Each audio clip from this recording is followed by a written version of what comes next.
Oh my goodness, we're gonna have to put this on hold. Do we have a visitor?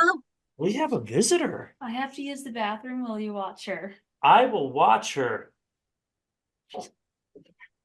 Yeah, I know. Come here. Oh, we have a visitor.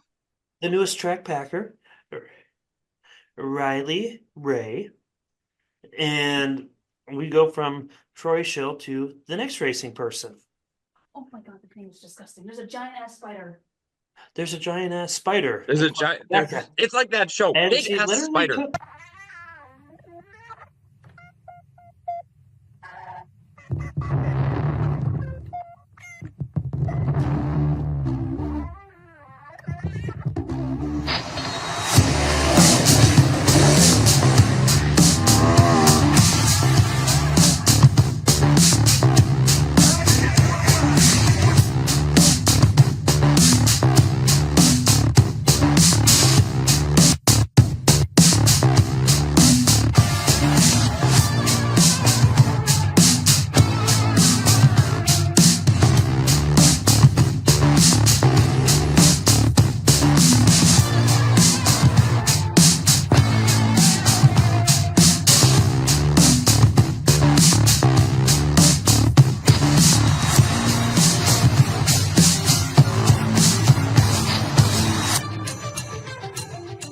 And ladies and gentlemen, welcome back to the Track Packer Podcast. I am your new dad of the podcast, Jessa Pelkey, and I am kicking this thing off because I'm not supposed to be here. I'm supposed to be sleeping, or at least changing my 100th diaper for the day.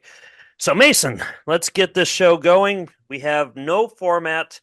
We are running wild and free, which is the opposite of what my baby is doing. I'll say she's kind of locked up right now, isn't she? She's She locked is. down. She's probably on her side. Yeah, she probably is. No, she's laying on Becca right now. Oh, okay. Oh, that's cute. Yeah. Mason. From now on, though, we can call him Daddy. Papa Pelks. Papa Pelks. Papa Pelks. Has a nice ring to it. And we also will be having the Godfather here in less at the end of the month. He will be part of the blessings. I'm very concerned. Yeah, I would be too. Will you offer him a lesson or her a lesson in camera videography that she will not be able to refuse? I will teach her how not to crash a drone. How about that? Yeah, that's fair enough. Well, that would be very good. With that, officially episode 26 of season 3. Welcome everyone back to the Track Packers podcast. As you can see, we have coming off a very crazy, chaotic, a lot of stuff happening throughout the last week. Jessup already alluded to it. New dad. Congratulations to you and Becca on the coming into the world of Riley Rae Pelkey. It's got to be a really good experience. I hope she has a good experience. She's already pretty much donned the Track Packer experience at night one. We had her watching the 100 and having the Track Packer beanie around. She's already rocking multiple beanies, but we got to get a small one here made up here. I think we're going to have to wait a little bit before we make it because she'll grow into it by the beginning of next year. But it's been good so far. Excellent. She's already yelling go, so that's good too. Oh, she is throwing her arm up a little more sporadic than John, but I think she makes up for energy and effort. We taught her well. Believe me, I got some sporadic goes next to me this weekend at I-94, which, speaking of, John, how are you doing? I'm doing great. So it's been a very nice weekend. It was a lot of fun over at the 100 with you this past week, Mason. There was definitely some shenanigans that was going on as well, which is normal between the two of us when we're together. And besides that, though, no, it's fun. And I'm entering my personal favorite week of the year for racing. From one good week to the next, I had an eventful week. I mean, I'll touch on it throughout our recap because I don't even know what day it is, to be honest, right now. I think it's a Monday. And I'm sorry, because you had a little bit of carnage this past weekend. I had quite a bit of carnage, unfortunately. How does it go, John? It is carnage. Or is it the Batman? Carnage. It's carnage. It's carnage. There was plenty of it, especially on Saturday. Would that make Mason the Dark Knight? Yes, he fits that role quite well. I mean, he went up to the flag stand just during the Midwest Modified A What? main. Yes, he was up in the flag stand during the Midwest Modified What? A main, taking videos from up there. And he came down and Kayla was actually sitting next to us during that period of time. And he came down and I looked at Kayla and I said, "Can't you tell how dusty he is?" Oh, Jesus. And other notes, did Kayla get any candy at the candy toss? There wasn't no candy toss. There was no candy toss. Did she get any And candy? and I offered her candy and she took none. Wow. Wow, too good. You may have to throw it at her. I think so. So Mason, how are Indeed. you doing? Well, I'm doing great. It's been a Monday. I'm ready for the next weekend of racing, just so I can kind of hopefully move forward with everything. So, we'll touch on more of that in just a little bit. Before we get into the episode, we got to thank our presenting sponsor, as always, Hitch Harness and Tyler Hall. Thank you for supporting us over the last couple of years. If you haven't checked out Hitch Harness, be sure to head over to hitchharness.com. The signature products are the single or double style receiver hitch harness, which provides safe and efficient storage for your receiver hitches. You can also find several other products on there, so be sure to check out the website. Ask Tyler, message him if you have any questions regarding any of his products, and thank you for supporting us on the podcast. You think he'll make me a hitch harness for the stroller? That could be an idea. Maybe. You could use it for multiple purposes, I'm sure. Or do you think it'll be one of those like elevating little lifts that it can use for the baby when changing the diapers? One of those lift things. One of those lift things. It's a great terminology there. Mason, I'm tired. Give me a break. Don't worry, I'm still recovering too. We'll get started with episode 26 of season 3 with the waving the green flag and into who or what are we repping. So Jessup, start us off as you are the pole sitter once again. The leader of the pack leads the field to the green, as usual. Thank you, Mason, for emphasizing who the leader is. I'm representing a Jaden Christ red older racing t-shirt. It's kind of cool. I believe I got this one from Mason. And let's see if I can turn around. Yeah. You see it? What year was that, guys? I was going to guess. I think it's 2020. No, it's 2021. Ah, I dang say it. 2022. But anyways, kind of a fun deal. We got Jaden with our Stampede Shakedown this weekend. Well, maybe we'll discuss all of our participants later in the show. That'd be kind of fun. But yeah, kind of a fun shirt. I'm rocking my Booby Can koozie in honor of Becca well, she's not here tonight, so gotta remember her. I would agree. All right. Excellent. Cool shirt and koozie shirt. Mason, I've shared this koozie over and over, but I with know. her being a mom now, this really fits it. This is true. Fair enough.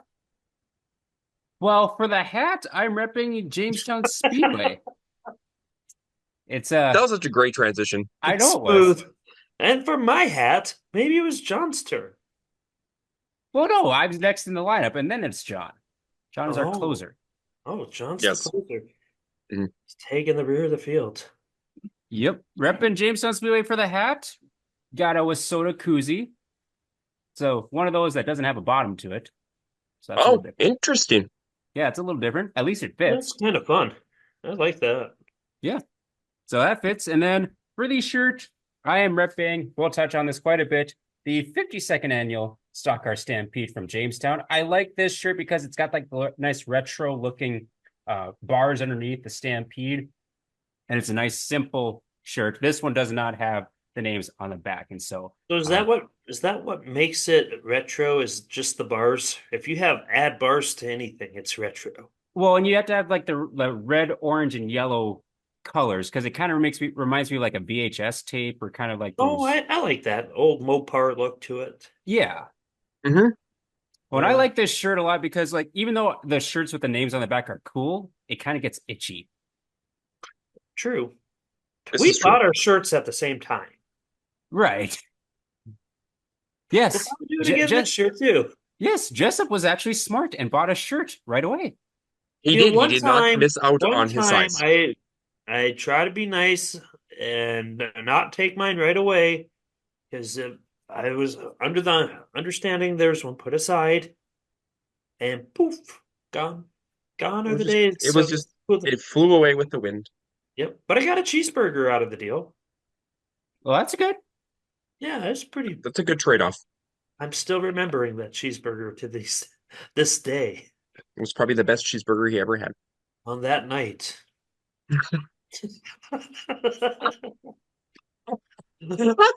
I can tell Jessup's tired. Why?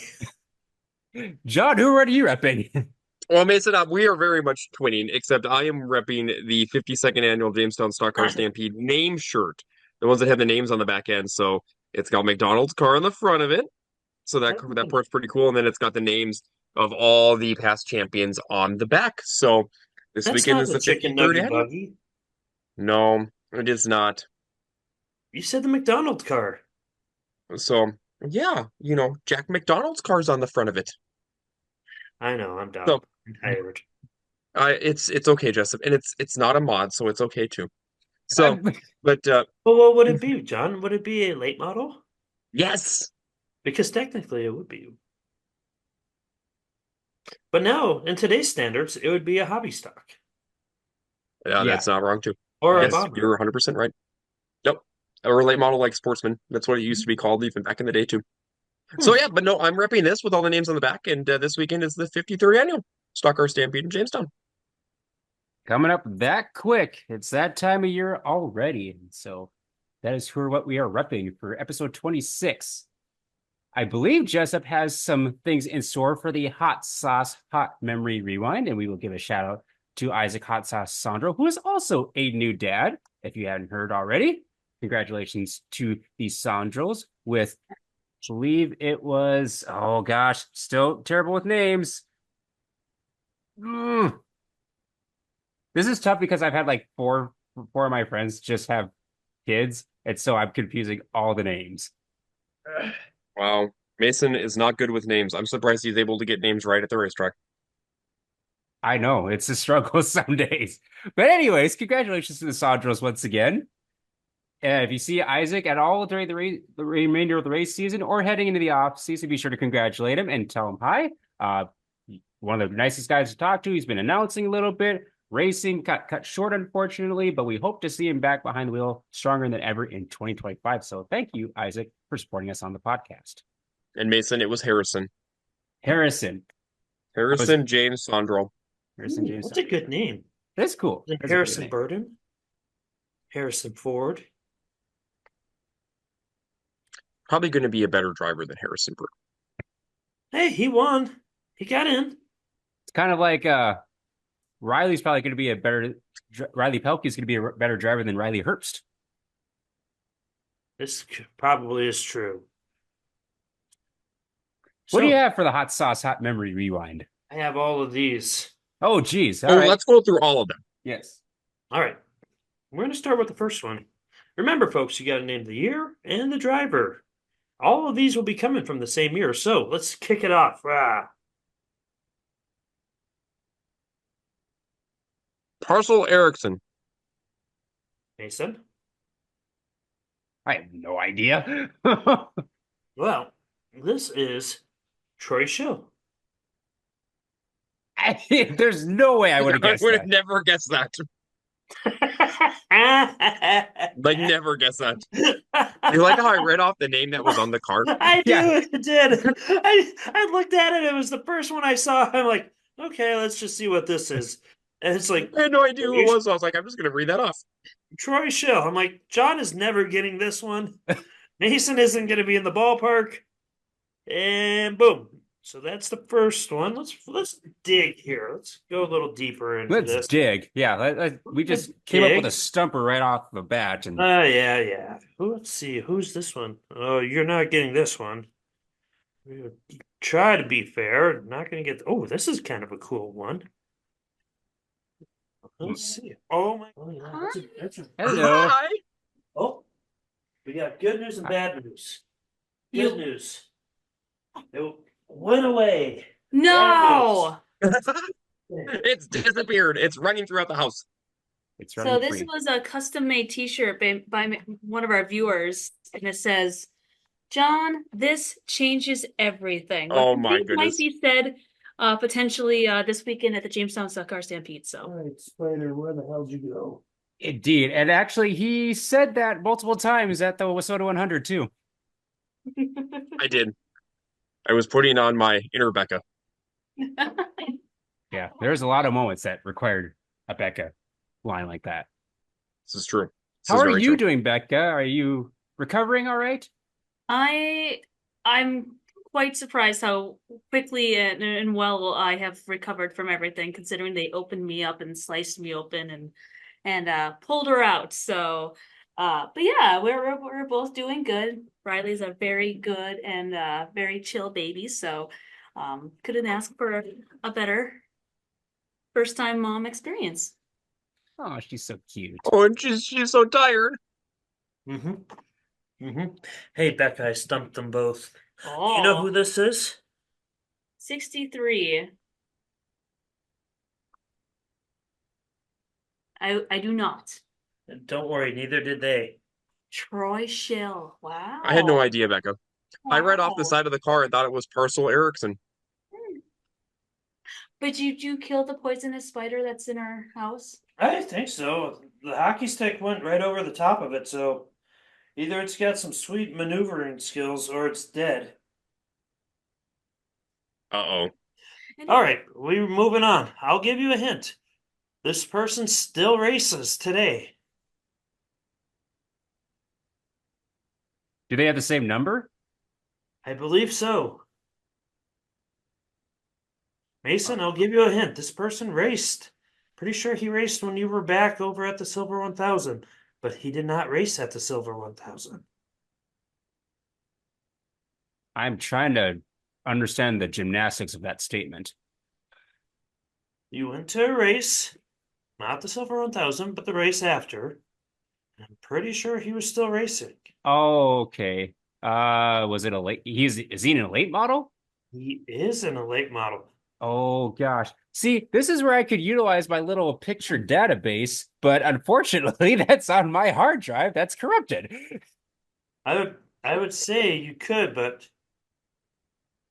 13. unfortunately you can't. Oh man. Carrie LePage is the 4L. Um, He raced 12 times this year, has 2 top 10s. He calls Hibbing and Grand Rapids home. I I would say mainly Hibbing as his home track. gosh, I know there's a 13 up there. It's kind of a John,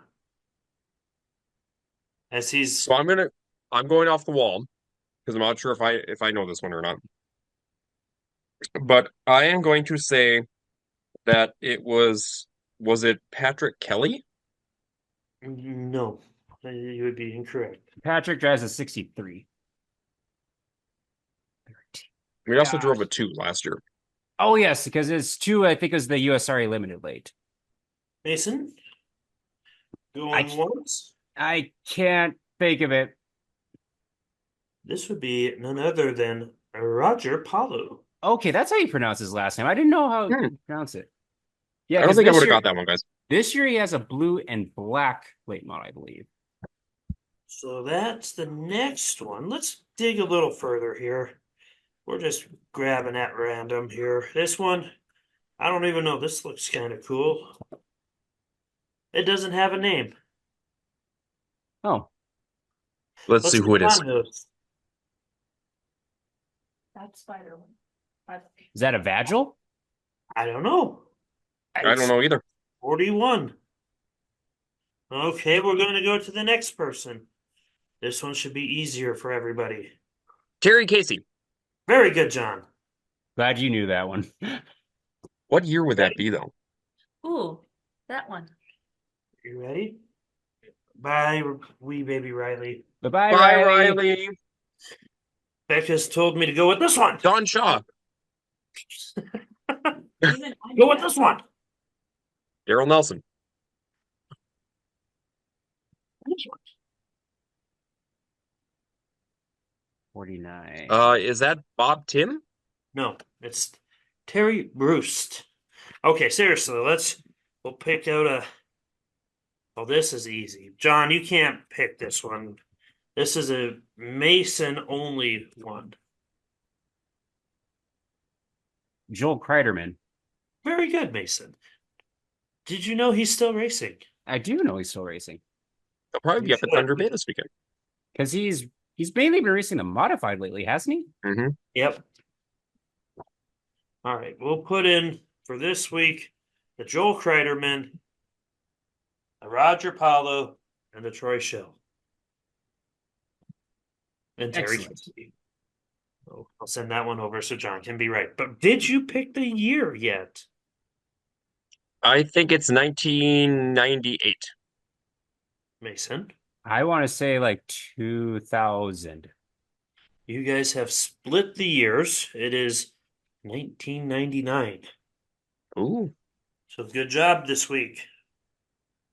Well, that's way better than we did the week before, I believe, because I don't think we got any right last week. No. Well, that'll do it for the Hot Sauce Hot Memory Rewind. And so, like we said, it's and kind of an if informal anyone can episode. identify number 41. Yeah, Yeah, let us know. yeah, because I don't know. But the only 41s I kind of know, maybe in the Iron Range, are the Vaduals. But they race super stocks right now. I don't know where this one's from. Well, as he's figuring that out, we basically, our track paper report focuses around one race, which was the WISSOTA 100, the 38th annual, taking place over the I-94 Speedway in Fergus Falls. I was there for all days, including practice from Tuesday on through championship Saturday. And John joined halfway through Thursday. Thursday, yep. I joined around 7 o'clock on Thursday. So what were your overall takeaways from the WISSOTA 100, John, as I have a small axe to grind? My takeaways from the WISSOTA 100. So there was a great field of cars, for one. Feature racing action was really nice and very awesome to see. There was a lot of very good battles on the track. Very quality field of cars as well. As there was, I was going to say in the modified field, most of the nights you could look in there and you pretty much could pick out probably 20 guys that could be a champion of the 100 during each and every one of those nights. And then my fourth takeaway is there was a lot of people there in the facility and in the grandstands. I hear it every single year from multiple people that it just doesn't hold a lot of people. It just is. Look at how the empty grandstands are. And these are from people that have either one, never been to Fergus, have number two, have never been to the 100 in Fergus, or number three, just like to complain and moan and groan. Because we heard so many times this week, and this is one of my axes to grind, so many times this week of, oh, it needs to be moved back to Huron. Huron was better for it. Huron this, Huron that. So I'm going to say this. I was to Huron a couple years for the WISSOTA 100. I've been down there. Was it fun? It was a lot of fun down there as well. Is it a lot of fun in Fergus? It is a lot of fun in Fergus as well. In my personal opinion, is the racing better in Fergus? Yes. I truly think the racing action is better in Fergus. And because of track conditions are basically one of those reasons why I feel like the racing conditions are typically better in the Fergus Falls area. So that's just my takeaways. But the people that always want to complain and moan and groan about the WISSOTA 100, they probably need to take a step back and just appreciate that we have the event. I would agree with that, and I kind of want to ask Jessup before I get on my takeaways. So you and Becca came over for the season opener at 994, and like not even focused on the racing. What were your impressions of the facility when you showed up? Well, first off, the people who we sat by were very rude. They were probably the ones complaining. They know who they are. They can go pull their bib overalls over their heads and just disappear into the world. Now, besides that, the facilities are, I would say, They're very, very good. I would put I-94 facility wise for the state of Minnesota probably in the top four. And I'm saying top four because I've seen a lot of the Northeast Minnesota tracks and quite a few of the central ones. So you obviously got to give Ogilvy a lot of credit for what they've done. They're making some really immaculate moves over there. And then you got to talk about Jackson down in southern Minnesota, and that's a very immaculate place with a lot of good history. And then you easily can throw I-94 in there, and then there's got to be one other. Well, I would say Elko Speedway being an asphalt track. They have or when I was there, they had amazing facilities, and their grandstand setup's just amazing, in my opinion. But if we're looking at it strictly for a hosting track and just off of the qualities that it and features that it has, it's going to be tough to beat. Um, they have more than enough seating to host just about any racing division there. You could bring the World of Outlaw sprint cars, the World of Outlaw late models, and have a double header there and still have plenty of room to seat. And that includes the giant grandstand, I think, on the back stretch, and then the one on the front stretch. And then that's not even talking about all the trackside parking that you can have for tailgating and watching, which is a really fascinating aspect. As far as the pits go, the pits look really nice from what I've seen, but that was just a quick glimpse on a couple occasions, so I can't really give a fair description of it. Parking's a little unique. I think if when we were there, it was kind of a giant field out in front, and you parked, but there seemed to be plenty of parking there, and campsites. I've heard good things about them. So the only thing I would say is their Achilles heel right now would be I think probably concessions. They have good food and they push people through pretty quickly, but it's a singular line from what I saw at the beginning of the season. So if you're hosting a larger event and you only have one access point line and a set of tills, which I'm sure they have something set up a little differently there for their bigger events, um, that would be the main drawback. The facility quality is pretty much second to none. It's really good, top of the line stuff. And the reality of it, the grounds are upkept really well.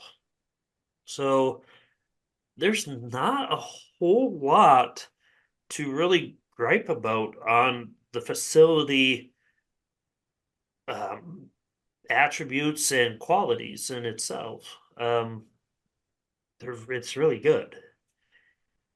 Now, track prep itself, I look at it really as one of when you go to bigger races or racing in general, you either have really good heats and meh features, or you have meh heats and really good features. In this case, I-94 tends to lean towards, from what I've seen from my time there and from watching some of the 100 this year, it seems like it leans closer to the later of being meh heats and really good features. I think that's a fair assessment. Now, the reason I asked you that because obviously that was your first time at Fergus Falls, and John already mentioned it too. But like every year at the 100, when they show like a live broadcast, and you always see the backstretch grandstands, which typically during a regular Friday night action, there's not going to be hardly anyone in that side of the stands anyway, just because everyone's on the main side.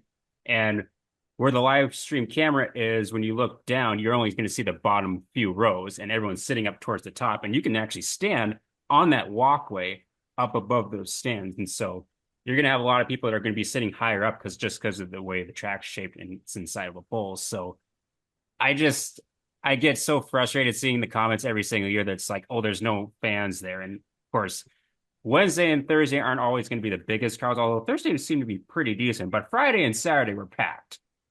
But that argument only goes so far because you can use that against a ton of bigger shows. Wild Yep. West Shootout down at Vado, gorgeous facility. Mhm. But the way they shoot it, it looks empty. Yep. There was another one. What was it? There's a big IMCA show out in Arizona, same type of deal. They show the track, facilities look fine, but the grandstand looks emptier than can be. But that's because it's a ginormous grandstand where you're looking down towards the finish line. It's a bunch of empty seats because everybody wants to sit up top. Yeah, I wish I don't know what the actual attendance numbers would be, but I'd be really curious to see how many people are actually in attendance, especially on Championship Saturday, because I was moving all around on Saturday, getting different angles and stuff like that. And even when I was really down at the bottom, getting peppered with dirt, there wasn't many empty rows in between me and then the rest of the fans going up. And I'm like, yeah, there's a good amount of people here. And so I just wanted to put that out there. Like, there was a lot of people at this year's WISSOTA 100 and a lot of campers. I just hope, Yes, campground was packed. yeah, I just hope nobody sat in front of the people that I almost sat in front of, or else they would have been lectured to death the rest of the night or the weekend. You're just like a terrible person, Justin, just sitting in front of people. 30 seconds into the 2024 race season and people are complaining at me. I don't understand. It must be me. Or maybe it's Becca. It was probably Becca. It was probably Becca. Well, we'll kind of breeze a little bit through the first few nights before we get to Championship Saturday. Did you watch any of the 100 like Jessup besides like bits and pieces, I guess? I didn't get a lot of time between doctors. I didn't either. And running out. I really is like, oh, the 100's going on. And then the next thing you know, we're making picks, and then all of a sudden, oh, we're in labor. And You were still in labor for however long. we were still in labor, and I'm sitting for there about 14 doing hours, my right? husbandly duties to make sure it's trying to go as smoothly as possible. And next thing, we're getting rushed out for surgery for a C-section, and we come back, and they're like, "Here's your kid," and I'm like, And Jessup, you're like, I don't know how to hold them. Oh gosh. I didn't watch much. I think you'll laugh. It took me 3 days at the hospital to get through the Jerry Richard Memorial race at Cedar Lake. Oh gosh. That's how hectic it was with people coming in and coming out. And I totally don't blame you for that. I'm sure it was chaotic. then once it slowed down, they were like, you can, all right, we'll be back. And I'm like, okay. I hit the start, get it back, and the internet boots me off, and then I turn on the 100 and I put the hat next to little Riley and put the phone next to get our photo, and we're sitting there. I'm like, oh, this was a good race, and all of a sudden the late model feature was over. I'm like,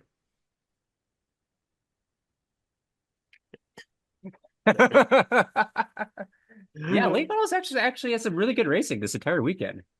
but we should They move the race because this is just such a horrible place. I mean, and the racing is just terrible. There's never anybody side by side.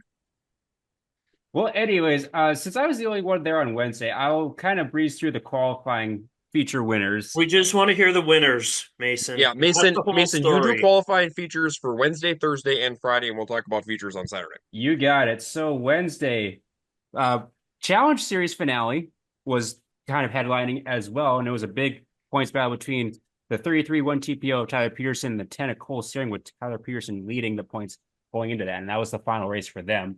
But qualifying features to set the inside row of the three-wide start for all the features on Saturday. Street stocks were first all week, with Braden Brower taking the Wednesday night feature win in the Midwest Modifieds. First career feature win in the Midwest Modifieds for Cole Elton in the 24, and he has a really sharp looking car, and one of my favorites because it has some pink in it. Like, and he looked really, really good on Wednesday. So big congrats out to Cole Ellen in the Midwest Modifieds. Your WISSOTA late models for the Challenge Series finale, it was Shane Sabraski who dominated that race. Like, he was pretty much untouchable. No one was anywhere close to him throughout the entirety of that 40-lap feature. Sam Mars in second, Cole Searing in third.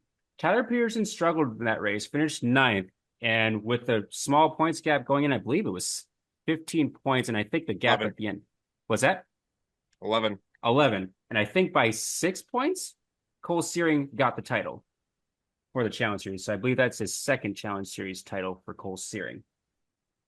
Then in your super stocks, it was Sasquatch Tim Johnson in the 1JR taking the Wednesday night feature win, and in the modifieds, a former WISSOTA 100 champion, Dave Kane, took the feature win on Wednesday.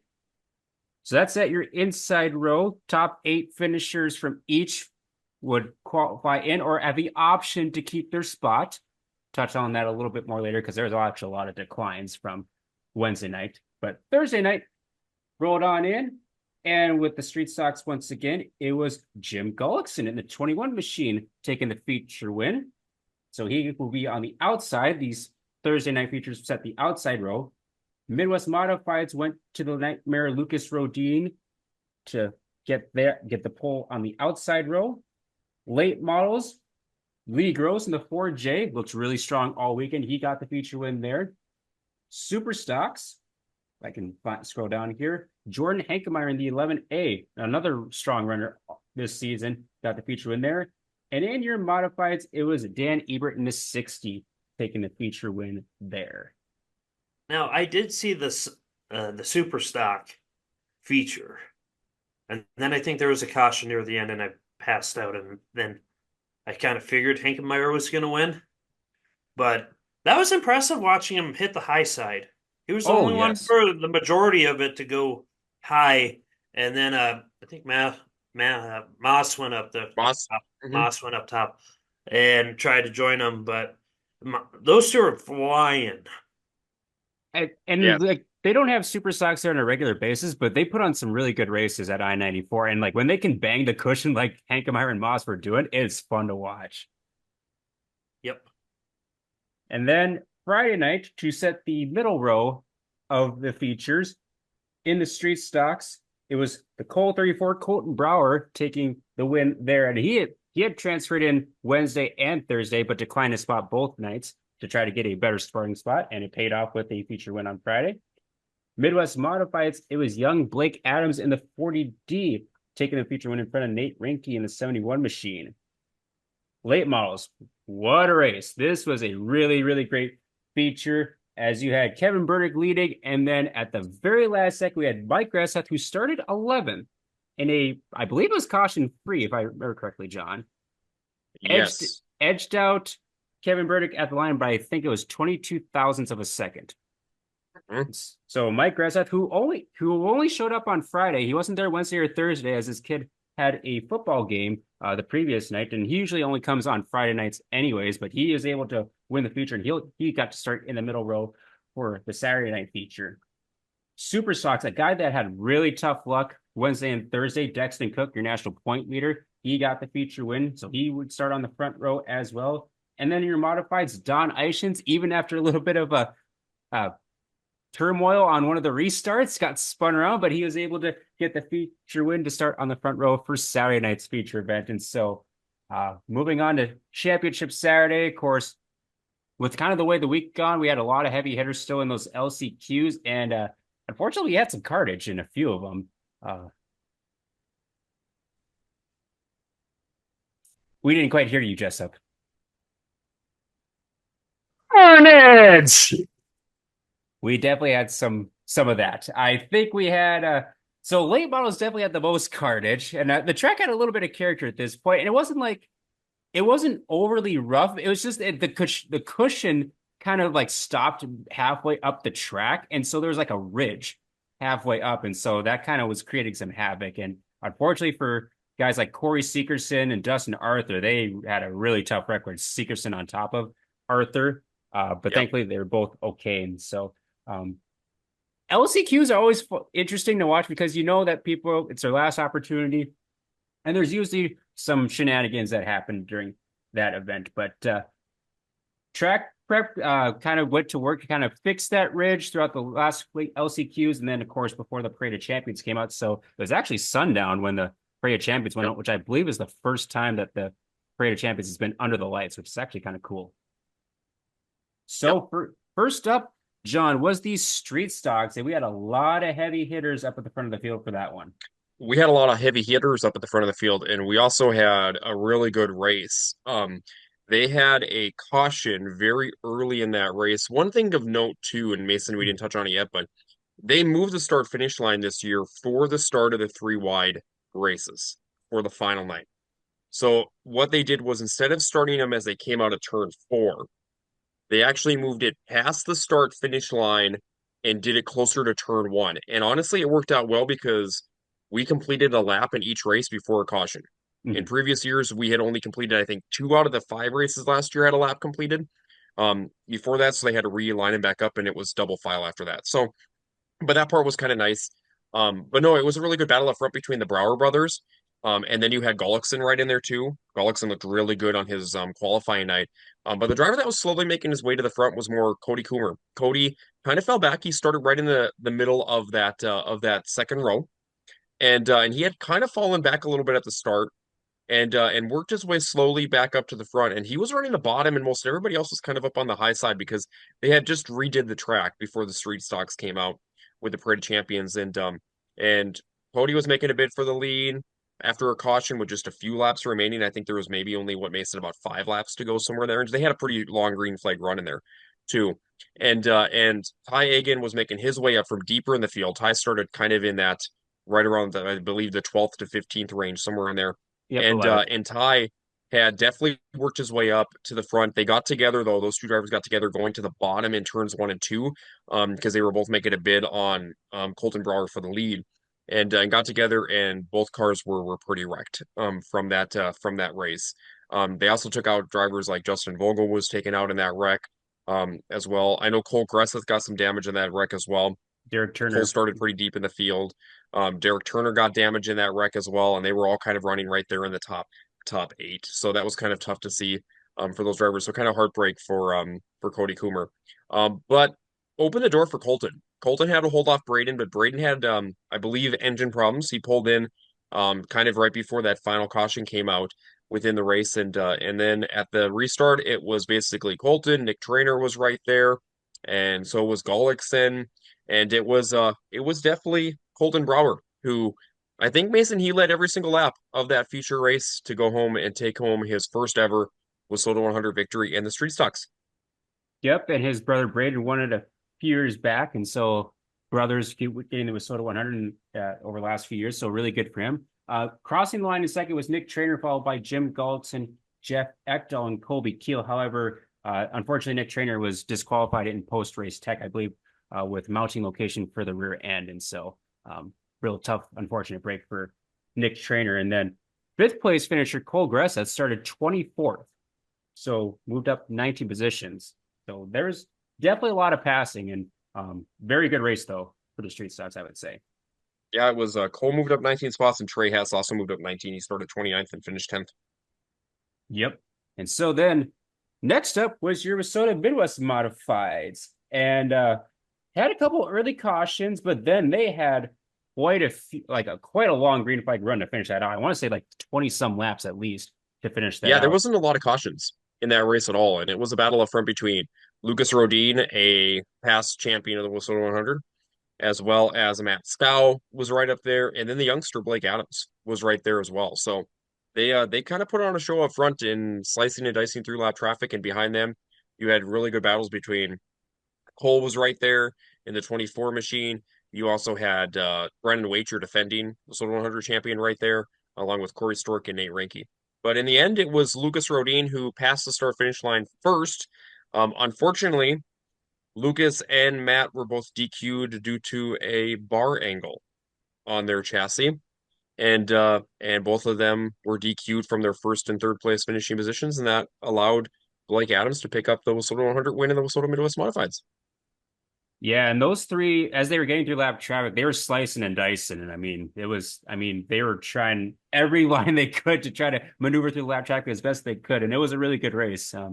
Once again, unfortunate results for the two drivers in post-race tech, but congratulations to Blake Adams on his first WISSOTA 100 feature win. He's got a little bit to catch up to his dad, but you got to start with one. And a big congrats to Cole Elton in second, and Nate Reinke ended up in third. So then on to your WISSOTA late models. 50 laps for your WISSOTA late models. And again, a lot of heavy hitters in this one. Had a few cautions sprinkled all throughout this. Really, really great race ran by the 4J of Lee Gross. I mean, he got out front and he was banging the high side. I mean, it was fun to watch because he was holding off the likes of Shane Sabraski, Mike Gresseth. Although there was a point where Mike Gresseth got around him, I believe in turn 2, and then they had a caution and they reverted to Lee back in front. So, but unfortunately for Lee, as he was running that high side and Shane Sabraski was working the bottom, he got around him. I believe from Lee's Facebook page, he broke the J bar. He did. Yep, I think that's what he said on his Facebook page too. Because he was banging it off the wall pretty hard. Yeah, so that was real unfortunate. And Mike Gresseth, who typically doesn't run the high side at most racetracks, usually see him roll through the middle, but he was starting to work the high side and came down to a late race restart, trying to get a run on Shane Sabraski running the high side, and quietly moving up was Ryan Michelson, who started 19th.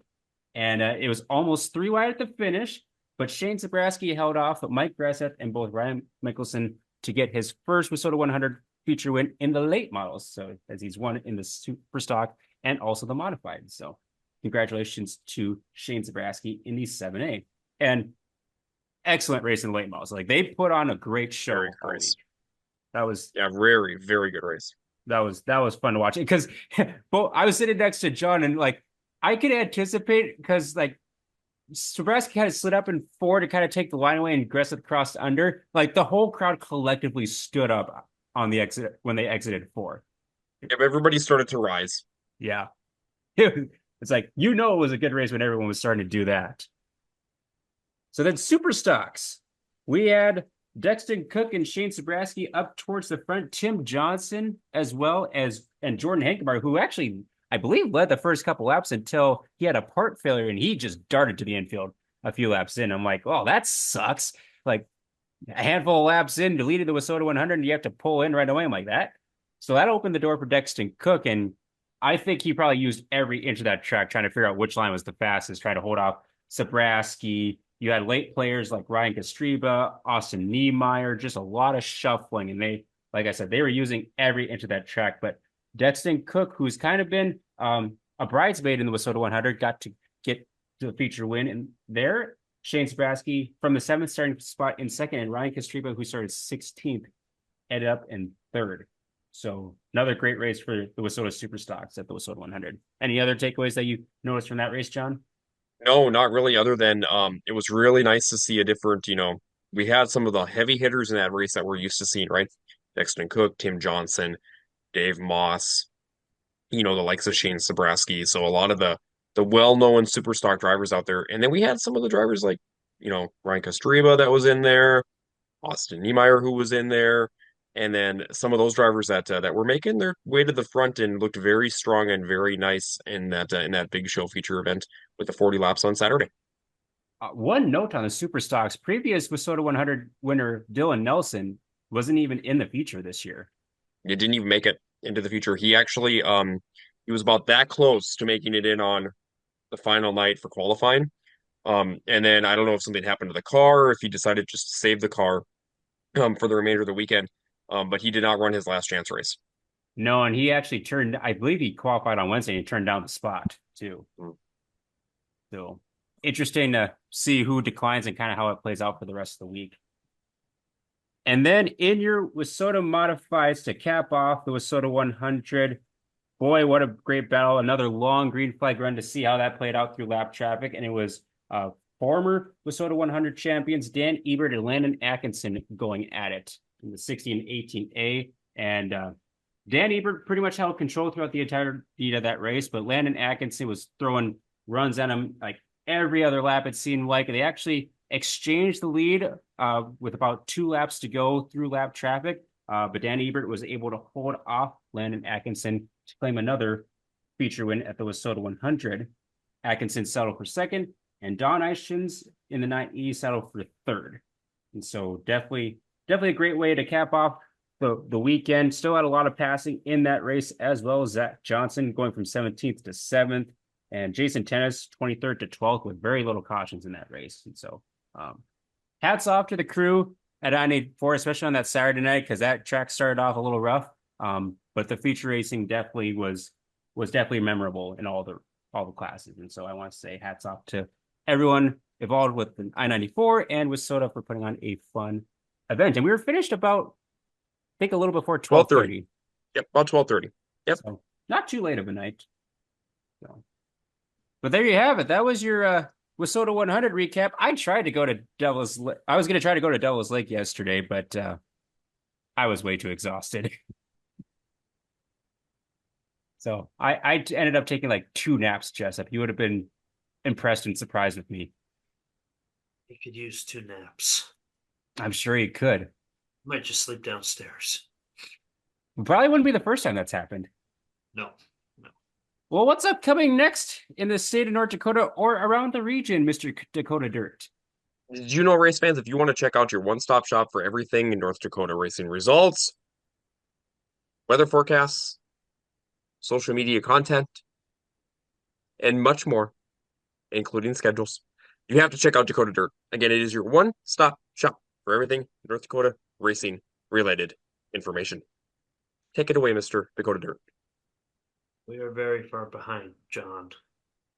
This baby has put a wrench into the plans of the website. But the schedule's up to date. And I'm sure if I have time tomorrow of changing diapers, making sure Becca's doing okay, and all that other good stuff that comes with being a dad, we'll slowly begin updating everything else. Anyways, right in time for the end of the season. Anyways, better late than never. Racing season for North Dakota is pretty much 2 more weekends, and that's it. Then it's on to banquet season. But outside of that, it's bowling and darts. This week, we have the Jamestown Stock Car Stampede. I believe it's the 53rd annual. Not the first annual, but the 53rd annual.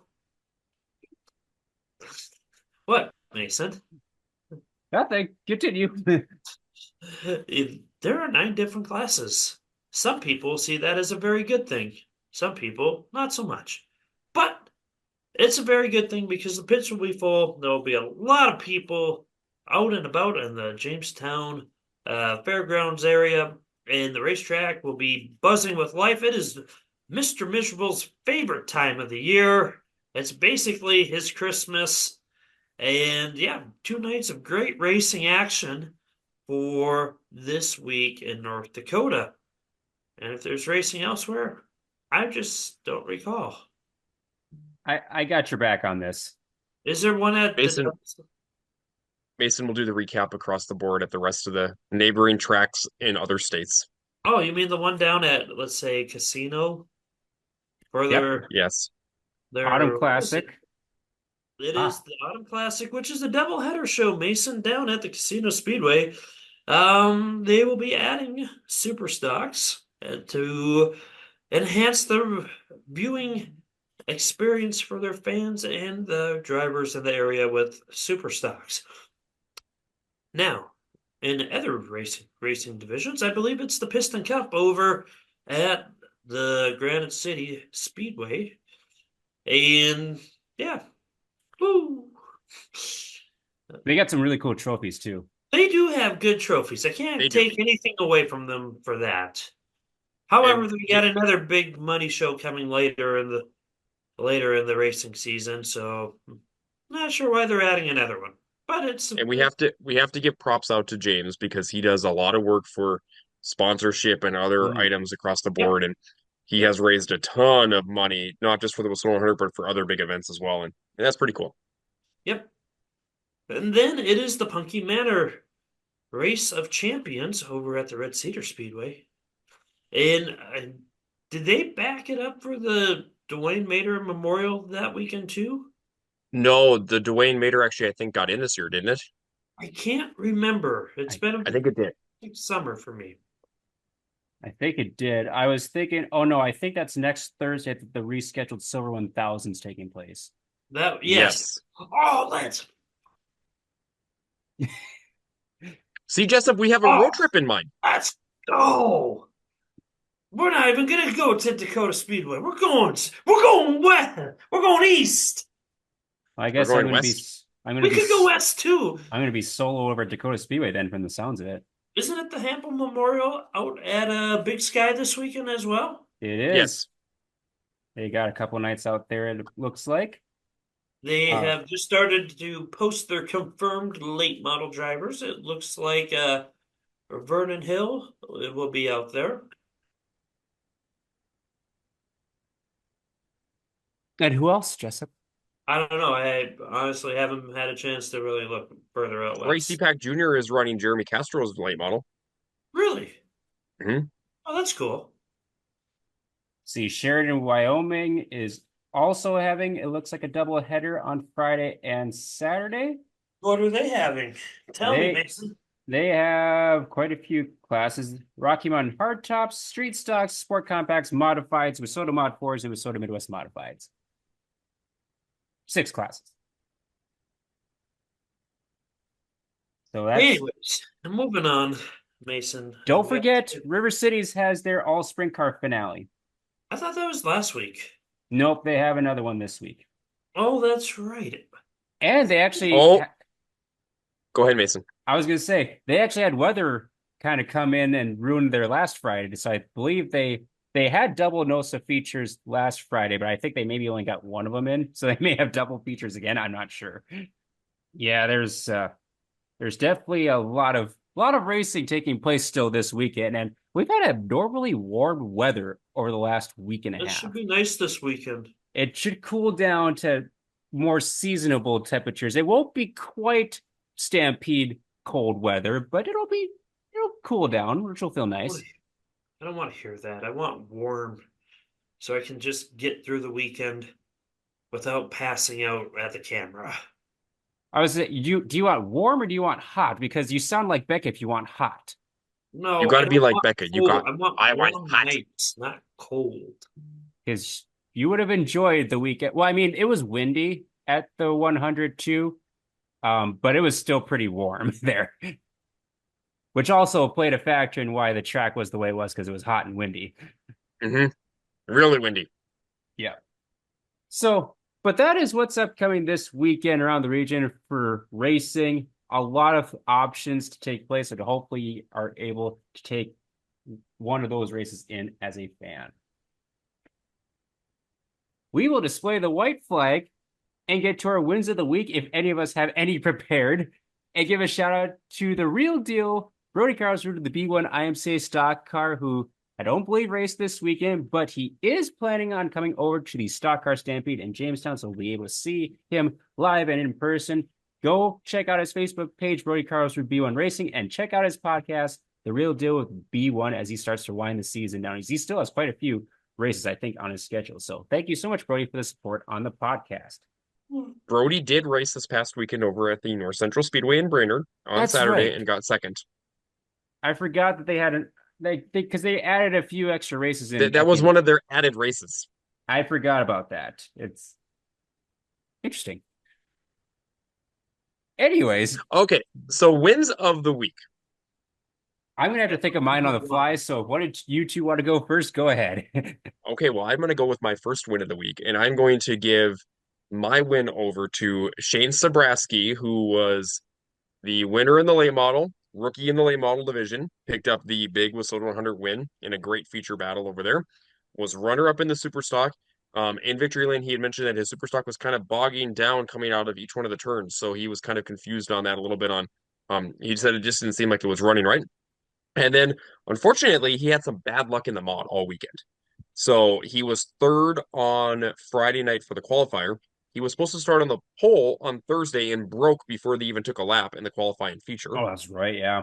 And then in the feature on Saturday night, he was running in the top 5 when he broke again and had to pull into the infield. But Shane's my one win of the week, as that was his 930th feature win over at the WISSOTA 100 this past weekend. And that is impressive. That's a lot of wins. That, as some people would say, that is quite large. Fair enough. Jessup, do you have a win? Me You do get a win. Yeah, that is a great win. and Becca. Or the wee baby. I would agree with that. God. They made baby. Yep. Made baby. That's a great There. terminology. I will give, now that it's on my mind, I will give a win of the week to Trevor Anderson in the 20 machine. He had some very tough luck on Wednesday in his heat race where he and Sean Meyer got together and ended up with Sean on top of his car. And so he wasn't even able to finish out the night, but they thrashed at it, had to kind of race all the rest of the nights, Thursday, Friday, and in the LCQ. Started 29th and got 9th in the Saturday feature. So good job, great job persevering through all of that to get a top 10 finish after starting way back in a stacked field of late models. So shout out to Trevor Anderson, the 20 machine. I will say my win of the week will go to the Nelson family of Cade and Daryl Nelson as they picked up feature wins on Saturday, and Cade pretty much swept the weekend or the week or whatever the legendary 100 has become for the USRA late models, and Daryl picked up a feature win on Saturday night in the modified division. So father-son duo of wins there. Don't mind me. I have another win, but I have to get a prop real quick. Did he He's say gotta he go has to get get a knife? He's got to get a prop. Well, since Jessup gave himself a win, I will also give myself a win. I have one of those. Oh, I know why Mason's giving himself a win. Oh, he beat Kayla on the steps. Well, but I also won the My Race Pass fantasy Yes. for the WISSOTA 100. 100 Did fantasy. you? I did. Yay. I am a champion of the WISSOTA 100. Good job, Mason. We're proud of you. All of us at the Track Packers page are proud of you. Thank you. Black flag for Mason. He goes to the end of the field. Cheating is not acceptable. This is my first stat lesson. This hurts me more than it's going to hurt you, Mason, having to give you this black flag. Fair enough. Fair enough. The pits. To Well, the pits. will we see you make an appearance at the Stock Car Stampede, Jessup? Or do you want to share exactly what you'll be doing at the Stock Car Stampede? Oh, I will be at the Stock Car Stampede. I will be there with DakotaSpeedway.tv and be doing all the broadcasting work for the night and the weekend. As we've helped out over there from time to time with certain memorial races, such as the Don Gumke Racers Memorial, the Stock Car Stampede. I think we went over there for the Carpenter one year. I think we did too. I think it was the Carpenter and the Redheaded Rebel race weekend. So we tend to get over there from time to time, but it's usually a pretty good show. I enjoy it. Usually I like to be roaming the pits and chatting with people during the racing action, but ever since we brought the broadcast over, it's back to work. Invitational season has become work season again, which is good. It's good. Yep, and as a last closing thought, the three of us are part of the Stampede Shakedown, and we have a solid field of drivers once again representing in the late model division for their first time in a late model or first time in the last 5 years at least. And so, John, who are our drivers on the Stampede Shakedown? Yeah, so actually I'll go through them really quick because we're actually putting together promotional items as we speak, and a lot of them will be announced tomorrow as well, along with probably one driver on the Wednesday timeframe. So first driver is in the 6R machine. It is going to be Nate Reynolds. So Reynolds in that 6R had been over to the Jamestown Speedway before at the Stampede in a WISSOTA Midwest Modified, a lot of wins in the WISSOTA Midwest Modified Division, made the move up to the WISSOTA Late Models this year, and he is our first entry into the program. And I did laugh at Lindsay Hansen's comment today on the page because I do hope that Nate is able to keep the tires on the car. Did that happen So at the it's an 100? inside joke. Nate lost his left rear tire before the late models took the green flag during the late model special back in August in Jamestown. Yep. There were Didn't no even make a tires. lap in the feature. There were no tires that fell off during the Parade of Champions in Fergus Falls either. This Oh, is true. good. This is very true. So we were So John Nate's and our I were first right one. on the under. Yes, we were under on that one. So Nate's our first entry into the program. Our second one into the program is going to be a driver that Justin is having his shirt on, and that is going to be Jaden Christ. So Jaden has raced a multitude of cars recently, right? He is a WISSOTA Street Stock champion in a couple track championships. He is also an IMCA stock car driver who has actually now sold his IMCA stock car. He no longer has that car anymore. He also has an IMCA modified that he runs for a driver out of Jamestown as well. And then he's got now a WISSOTA late model. So Jaden has run the late model a couple times this year, has picked up a heat win already with the late model, and he's going to be our second entry into the program. Third entry into the program. He is a driver that has won in the IMCA modified division, WISSOTA modified division over at the Jamestown Speedway, and that is out of Minnesota, Jamie Troutner. Jamie is a late model rookie this year. Looked pretty decent up at the Sites Memorial, and Jamie is going to be our third entry into the program. He's got a lot of laps around Jamestown in the 25 machine, so he's going to be an interesting one to watch this weekend. Our fourth driver into the program comes to us out of Sioux Falls, South Dakota, and he has been a driver that has actually been trying to come up for the last couple of years. He actually wrecked a car pretty badly back in the end of the July timeframe, but got a car put back together. Actually has a very nice paint scheme now with a pink and white number 27, and that is going to be Tyler Myers. So Tyler is going to come up this year in his 27 machine, and kind of excited to see Tyler run over in Jamestown. I believe he's been there in a super stock before, potentially, but it'll be nice to see him now in the late model division.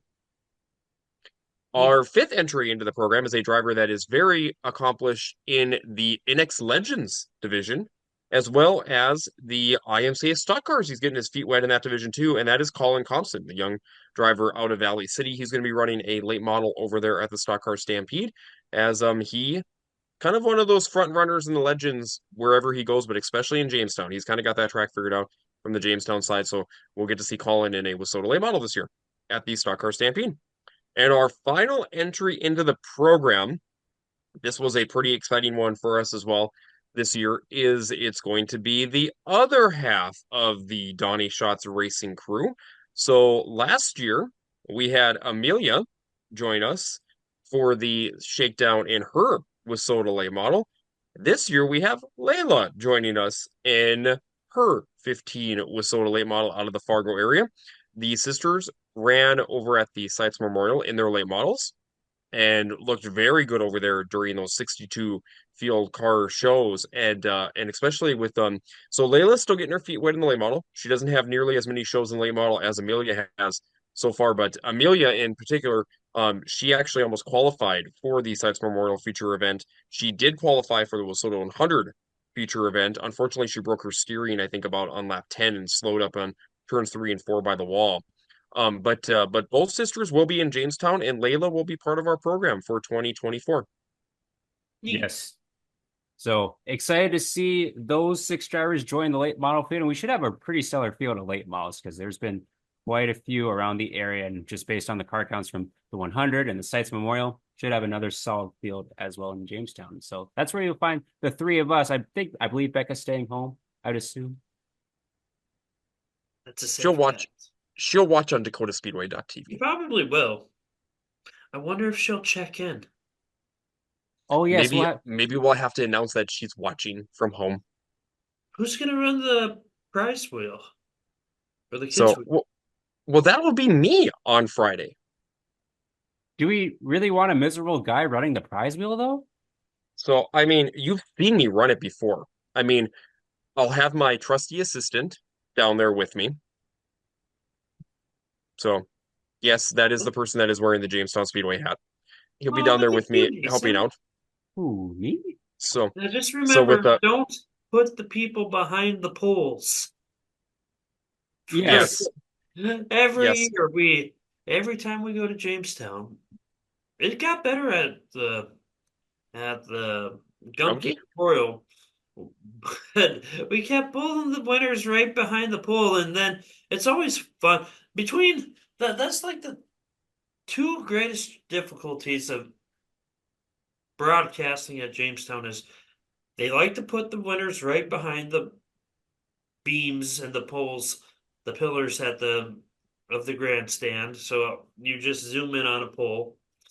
And the other one is the nice people who stand in front of me. Like Yes. they stand one or two rows directly beneath the camera, and then everybody stand up. I need to stretch. I need to stretch, and then I stand there during the yeah, no. We'll do our best to direct traffic so that way the lovely people on Dakota Speedway TV can see. And then you see the slightly shaking camera work. That's me literally taking the tripod and doing the Josh Groban. I lift you up so my viewers can see the winners. I lift you up so I cannot get bickered at. And with Proud of that, you, Jessup. that'll do it for episode 26 of season 3 for the Track Packers podcast. Be sure to like, share, and comment, and follow us on Facebook, Spotify, Google, and Apple Podcasts is where you can find us in the audio form. Thank you to our sponsors, Hitch, Harness, Isaac, Hot Sauce Sondrol, and The Real Deal with B1. We have a lot of racing action taking place this weekend. We hope to see you out there in some capacity, packing the track.